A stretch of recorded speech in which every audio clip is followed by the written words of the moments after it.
Welcome to Season 4 of E-commerce Fastlane. This podcast helps resilient entrepreneurs thrive with Shopify. And now, on to episode 219. You're listening to E-commerce Fastlane, the podcast show to help you build, manage, grow, and scale a successful and thriving company, powered by Shopify. Listen to real conversations with partners and subject matter experts as they share proven practical strategies, platforms, and the best Shopify apps to help you accelerate your business. The time is now for you to improve efficiencies, grow revenue, profit, and lifetime customer loyalty. Please welcome your host, startup founder, and strategic advisor, Steve Hutt. You know something? Accidents can happen to your Shopify store. Maybe you installed an app and it messed up your theme, or a store collaborator deleted product images by mistake. The common myth is that Shopify has a backup that you can use when something goes wrong.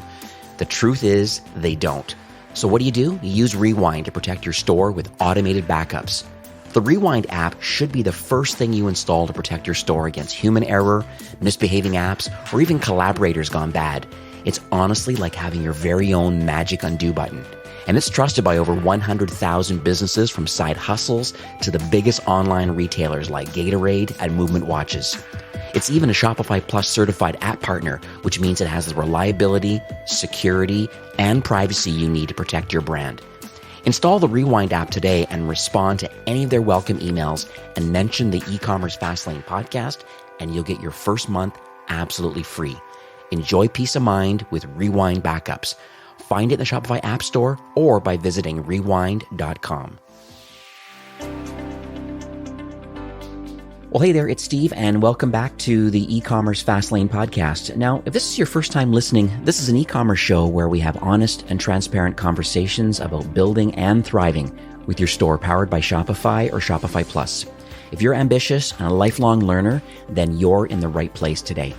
New episodes are available twice weekly with your favorite podcast player like Apple Podcasts, Stitcher, Google Play, Spotify, and many more. You can also stream current episodes, including a very relevant back catalog, directly from ecommercefastlane.com. Now, on today's episode, my guest is Valentin Radu, who is the CEO and founder from a company called Omni. That's at omniconvert.com. And they're a team that really helps Shopify brands to grow by using data to improve retention and customer lifetime value. These are strategies and tactics that are super important. It's a great conversation. There is a ton of learnings. There's even some education component we're going to talk about at the end of the show. So please make sure that you stand by for that. So hi, Valentin. Welcome to E-commerce Fastlane. Hey Steve, and hello everyone. I'm really glad to be here. Your show is among the most impactful in the e-commerce landscape, and I'm really excited to be part of it. Oh, you're so kind. Thank you so much for coming on the show. I know our time zones are fairly significantly apart, like I think almost 12 hours or more. And I know it's kind of mid-morning for me, and it's late in the evening for you. But I think, there's talent and education. I want to make sure I get people on the show to share how they're helping Shopify brands. So let's maybe on a high level first talk about OmniConvert as a company, and maybe the OmniConvert. I think you even have a Shopify app called Reveal. Are you able to talk about what sort of problems, why you've designed this solution, this whole platform, and how you're helping Shopify store owners? Yeah. So to start with, I'm also an e-commerce entrepreneur. I've started in 2006, and I've built my first e-commerce, and throughout my experience over there, we were investing a lot of money into customer acquisition. And because of that experience, we were putting a lot of money. We were making Google AdWords richer. And thanks to that experience, I've understood how impactful is the customer retention. So OmniConvert Reveal is a product that I've crafted in the last 2 years. OmniConvert is a company which is 8 years old, but OmniConvert Reveal we've started 2 years ago, and since June last year, it's available. It's a solution for e-commerce companies that are willing to use their data to improve the customer lifetime value, and it helps them by allowing them to monitor what matters, which is customer lifetime value, net promoter score, purchase frequency, and so on, and then use the segmentation to personalize the way they connect with their customers on every touch point.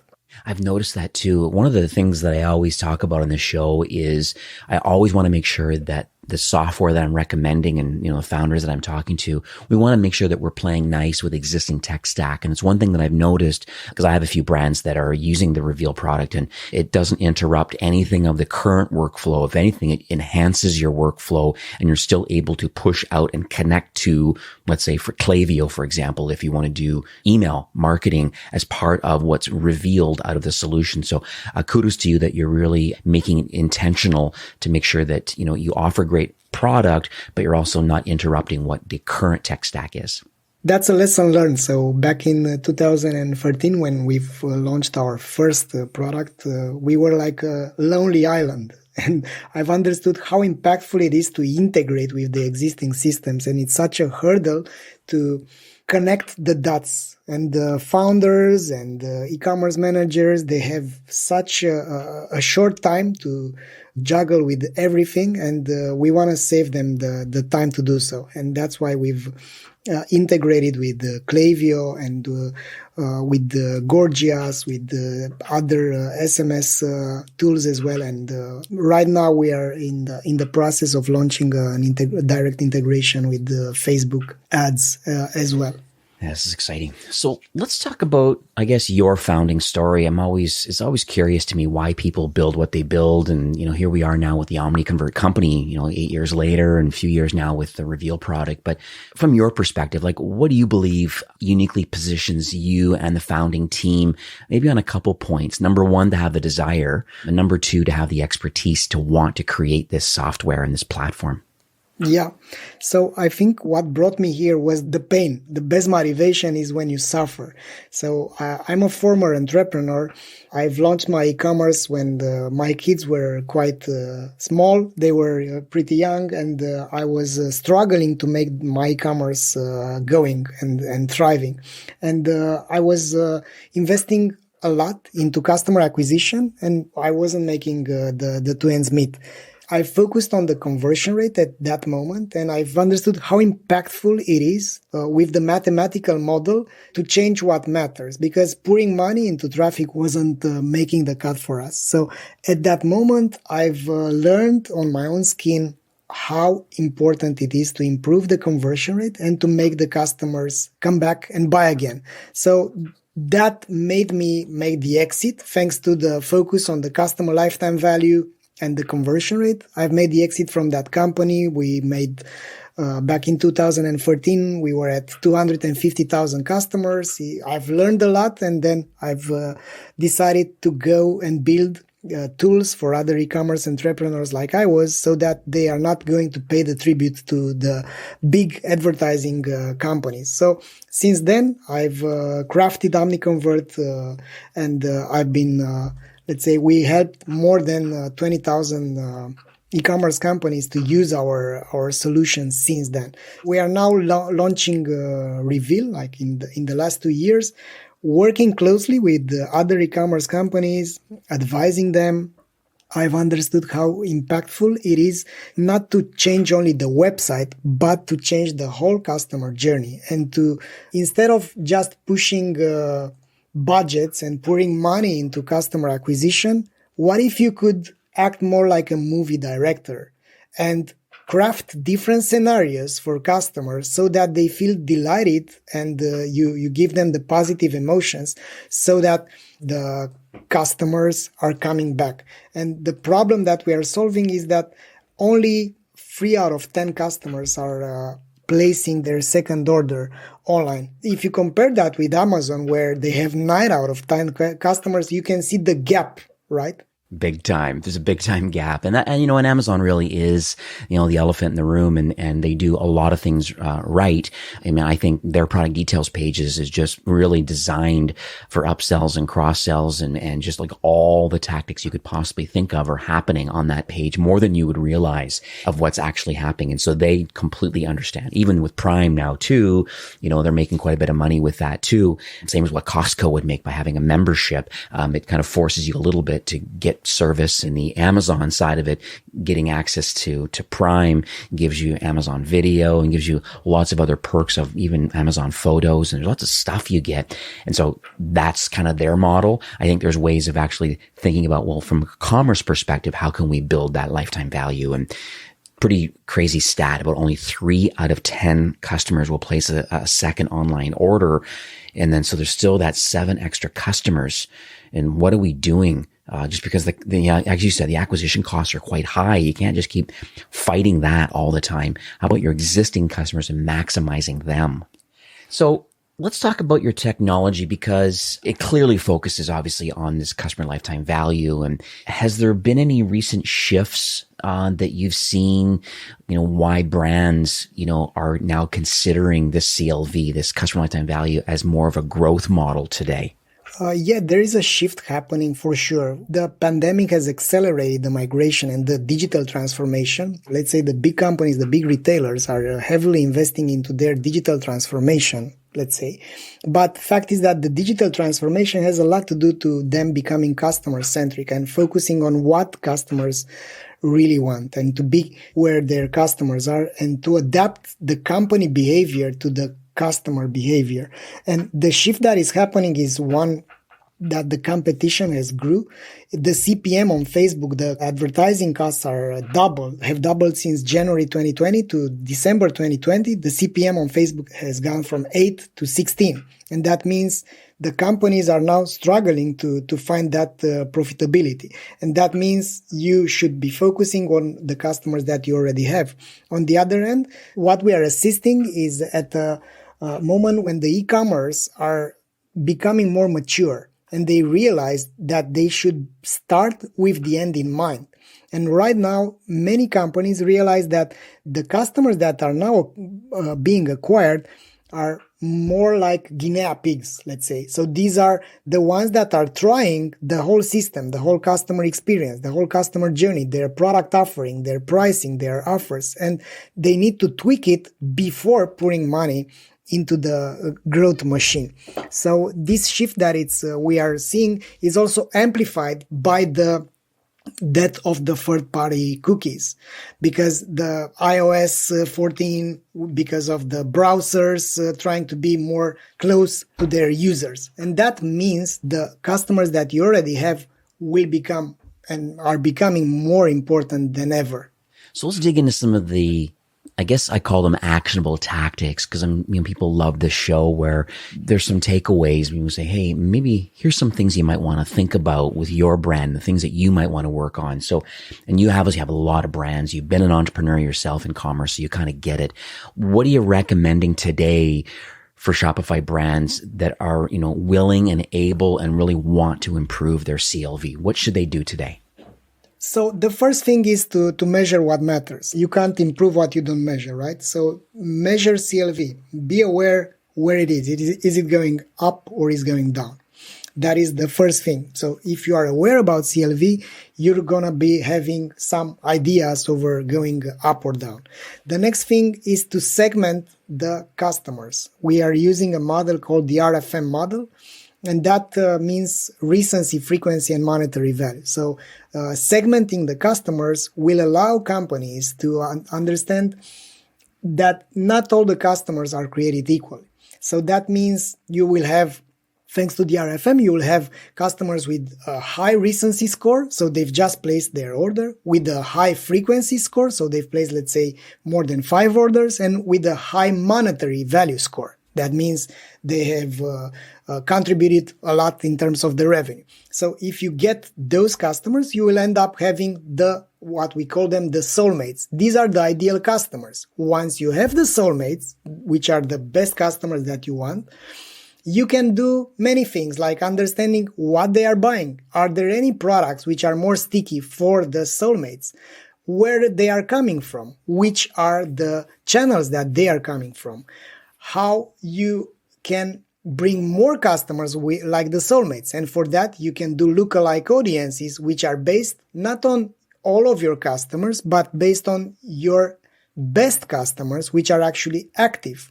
So these are some tactics which are coming from doing RFM segmentation. Another thing that you can do is to activate these 3 pillars of customer lifetime value. So in order to improve the customer lifetime value, a company can do 3 things. So it's what the company says, which is the marketing, is what the customer does, which is the customer experience, and it's what the customer sells, which is the product assortment. So what they are selling, which products they are selling. And if you look at these 3 pillars, it's actually marketing, customer experience, and product assortment. And if you segment the customers based on the RFM and look at what the best customers are buying, if you look at how the best customers are feeling, and you make sure that you prevent them from churning by giving them and crafting an outstanding customer experience. And if you onboard them properly from the very beginning, because thanks to the RFM, you will not have only soulmates, but also what we call them the new passions, like customers that have just started to buy from you, but their monetary value is extraordinary. So they have only one order, they've just placed it, and that order places them among the best customers in terms of the customer lifetime value. And once you know all those things, there are a myriad of tactics that you can do. You can improve the customer support. You can trigger NPS so that you can track how satisfied are the customers. And then based on the NPS, you can prevent churn by looking at the NPS before the delivery and after the delivery. So it's pre-delivery and post-delivery. That's something that will show you the delivery gap. So there are a lot of tactics that can be done, but I would start with being aware about how customer lifetime value is. So what is the figure? Is it 250 or is it 320? Is it going up or down? And then segmenting your customers, attracting customers like the best ones and making sure they are not churned. And of course, surprising and delighting the best customers thanks to their potential. You know, it's interesting when you use the word soulmates. I've interviewed founders in commerce I'm in my 4th season now, and I've never heard anybody, and thank you for this, is giving me a word to use for soulmates being your best customer. Because there's words been floating around in my brain like brand ambassadors or raving fans or advocates.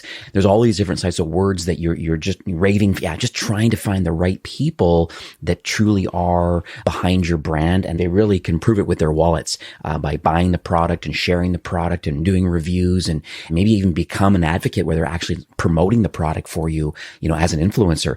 Interesting how the soulmates kind of wording comes into play here. I love it. We believe that the customers are coming to buy again only if they have these positive emotions. It's not about loving a brand, but we want our customers to love our services and for who we are. And that's why our, let's say, labeling system includes soulmates, lovers, ex-lovers, Don Juans. For instance, the Don Juans are the ones which are, so they've bought a large item, but that happened more than a year ago, and they haven't bought since then. So that's why we call them the Don Juans. And there are reasons in their heads that the companies are not aware about. So another thing that they should be doing is to simply do surveys on them so that they understand what's bugging them, how they've dropped the ball, and they are not even aware about that. Now, I'm going to be devil's advocate just for a moment. Do you believe there are any Shopify brands that maybe should avoid trying to improve customer retention? Yeah, for sure. If you sell wedding rings and the divorce rate is not that high in your country, for sure you can avoid customer retention. But joke aside, if you sell, for instance, products which are not validated yet, so you should be validating first that you have product market fit. So you make sure that there is a buying cycle. So there is a purchase frequency. Because if the products that you're selling don't have a large purchase frequency, so let's say they are below 1.3, that means out of 100 customers, you have only 130 orders, right, for the analyzed period. So that shows you clearly that the products are not sticky enough. So you should be solving the product issues, the product assortment, the merchandising first before solving things like customer experience or the marketing. There's nothing that you can do if your products are not sticky. So I would start with the product. And there are companies that should avoid the effort to improve customer retention because that's how the products work. So if, for instance, you are selling mattresses, right? So the buying cycle for the mattresses is like 3-4 years. That's why Casper is, for instance, struggling a bit with their financials because they need to acquire a ton of customers to justify their marketing spend. And I also see brands, funny you mentioned about the mattress companies, because you also see these brands, trying their best. You're right, with the frequency cycle of buying a mattress. I'd say even up to 10 years between purchases. And so they're trying to get into blankets and pillows and duvets and kind of anything they can try to remarket them. So that's all the product assortment kind of thing. Hey, you've made your Casper or your purple mattress decision. There you go. However, we have some other great pillows and other items that might go as part of your sleep regimen. Mm-hmm. And it can work. For instance, we've worked with a Shopify brand called Hush Blankets. They sell weighted blankets and they've added a pillow.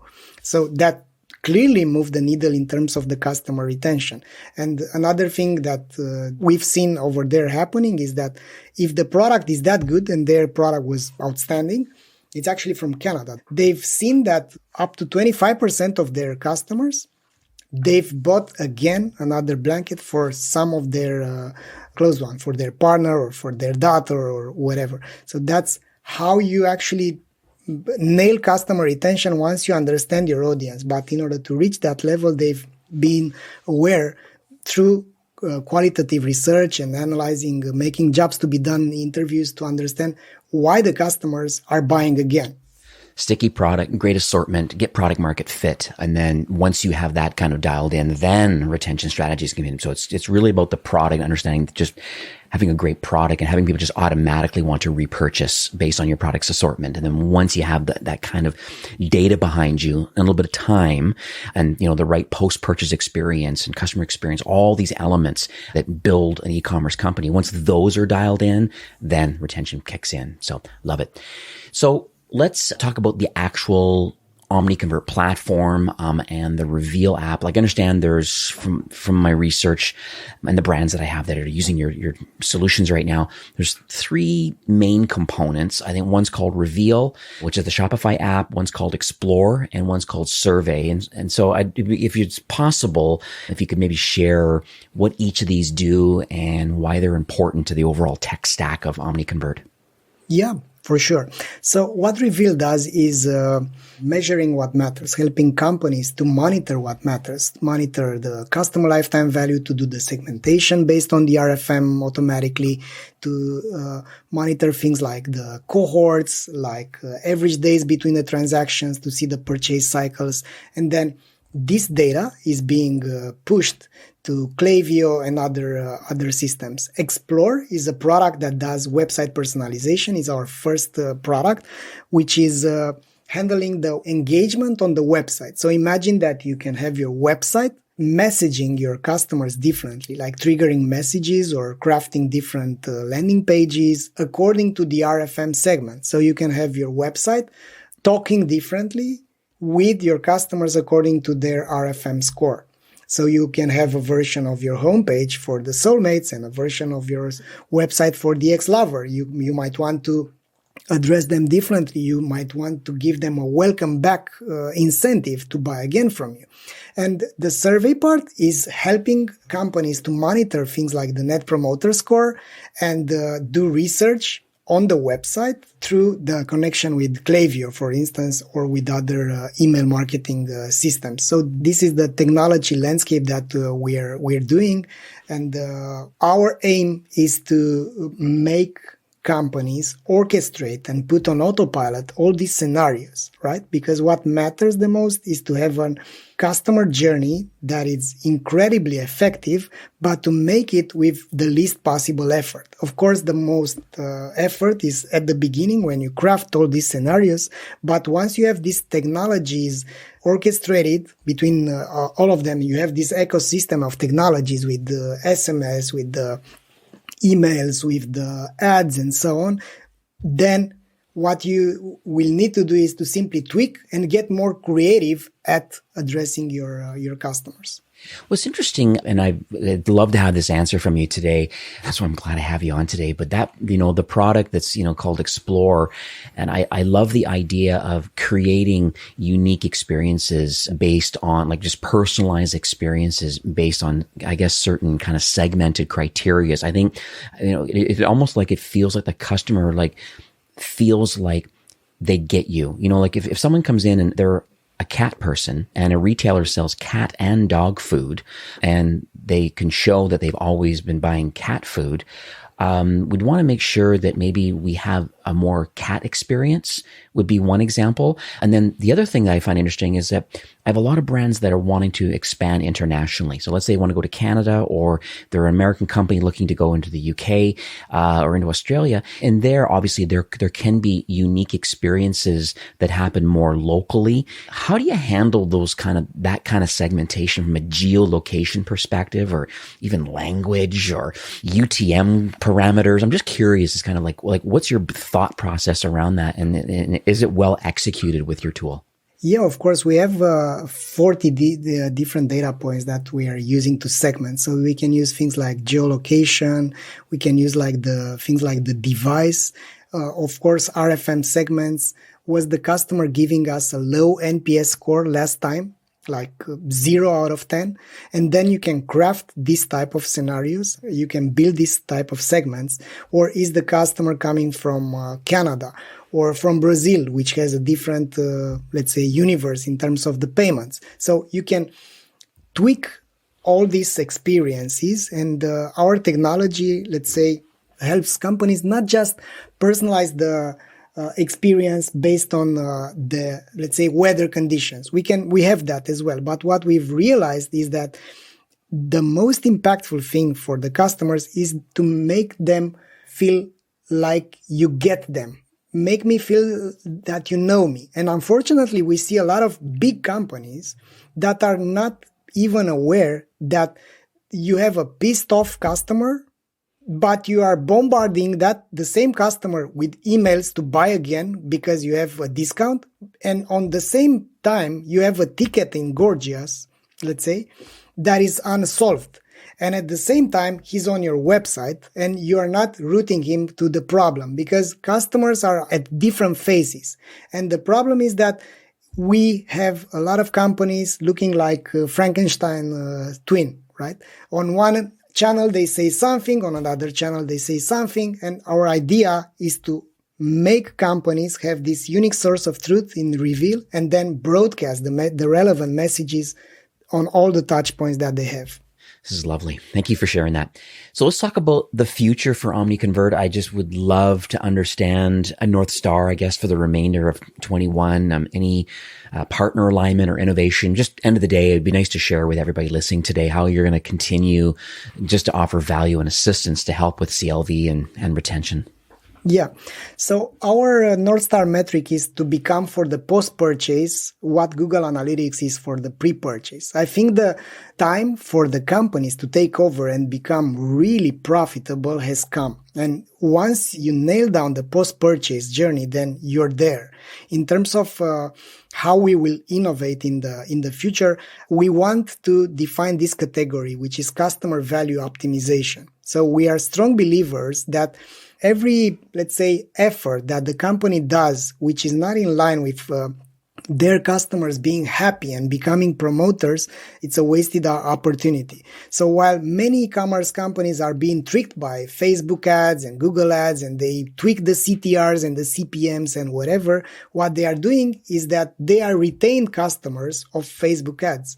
So our North Star metric would be how many e-commerce companies have improved their customer lifetime value. For instance, we have emphasized this benchmark on our own website so that brands could see if they are okay in terms of the retention, if they are selling this, if they are from this vertical. And we want to make it transparent and change the mindset of the e-commerce companies towards becoming customer-centric, because that will lead to them being profitable. And in order to get there, we are going to build an ecosystem of agencies that are getting customer lifetime value, and we will educate them, we will help them get it, and of course we will work directly with the brands which are looking to understand how to improve customer lifetime value, how to make it work for them. Because what I've understood throughout my entire career as an entrepreneur in the last 20 years is that the companies which are thriving and the entrepreneurs which are thriving are the ones that are providing undeniable value before asking anything in return. And that's why we've left Reveal was and it still is a free product until the 14th of April. It was a completely free product. We have 1,500 companies using it, and mainly that's our intention, to continue to provide value by making companies, e-commerce companies, thrive. So we are nearing the end of the show for today, and you've shared a lot of knowledge today, and thank you for coming on the show. Do you have any takeaways that you would like to leave with our listeners? Yeah. Of course. So even if you're an e-commerce entrepreneur, even if you are working for an e-commerce, you need to understand your game. So unless you understand your game, unless you become smarter, you will end up putting a lot of effort into moving the needle. So maybe it's time to look at things from a different perspective. And that perspective means giving a voice to your customers. Of course, you can do surveys. Of course, you can ask them. But the best idea that I want to leave you with is to segment the customers according to what kind of relationship they have with you. So once you understand the relationship between the customers, the groups of customers, the segments of customers and you as well, you will be able to understand how to become relevant. So giving a voice to your customers according to the relationship they have with you. The second thing that I want to leave you with is that it's possible. So it is possible to improve customer retention and customer lifetime value. It requires effort and it requires you leveling up your understanding, but it is possible. So we've seen a lot of companies improving their customer lifetime value thanks to their understanding about what customers actually want, what they need, what is the job that their products are doing. Because nobody buys products for the sake of owning products. Everyone buys products for the sake of making progress in their lives, right? Even, I don't know, if you buy a drill machine is that example, but that you don't buy a drill machine, you buy the hole, and you don't buy the hole, you buy the peace of mind that your wife is pleased that you've placed the nice photo from your wedding on the wall. So how can people learn more about OmniConvert and the Reveal app? Sure. So you can go to omniconvert.com. You find the OmniConvert Reveal app in the Shopify app store. You can find us on LinkedIn and on YouTube. We actually have a complete guide about customer value optimization, which is available on our blog. And we have recently launched a whole academy account around customer value optimization, where there will be courses around how to improve customer lifetime value. Yeah, I know we did speak offline about that. I know you've been very kind to want to share an offer for those listening today about how they can get access to this course for a pretty significant discount. Yeah, we launched it a few days ago. So the Customer Value Optimization Academy is going to have a lot of courses. The first one is a more than 12 hours course, which is having the input and the knowledge from 8 different experts like Bob Moesta, which is an authority in the jobs to be done methodology, Dennis Yu, which is a guru in Facebook ads, Val Geisler, which is the chief evangelist at Klaviyo and a great email marketing expert, together with Chase Dimond and many others. And by using the code the e-commerce Fastlane, this will generate a $249 discount for you. Oh, that's wonderful. Thank you so much for that. So it'll be ecommercefastlane.com/OmniConvert, and that will redirect you to the Academy landing page. Yeah, just throw in that coupon code ecommercefastlane and get that offer.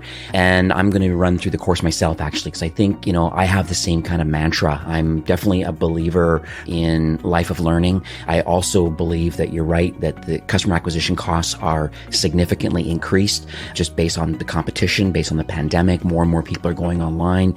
And knowing that when you do have product market fit and a great selection and your customer experience is dialed in, really the only thing that's really left that's really going to move the needle long term is understanding your CLV. And so it sounds like what your Academy course is actually going to do, which I haven't done it yet, but it sounds like from what I see, the thought leaders that are putting in the different sections, it's quite exciting to get that kind of learnings and then being able to execute. And in my case, being able to share that with the brands that I manage. And so I implore you, those that are listening today, if you understand today's recording, that it's offering value to you, that you understand CLV is important, retention is important. If you just want to level up your education components so you can execute at the highest level in the brand that you manage, then have a look at the Academy course.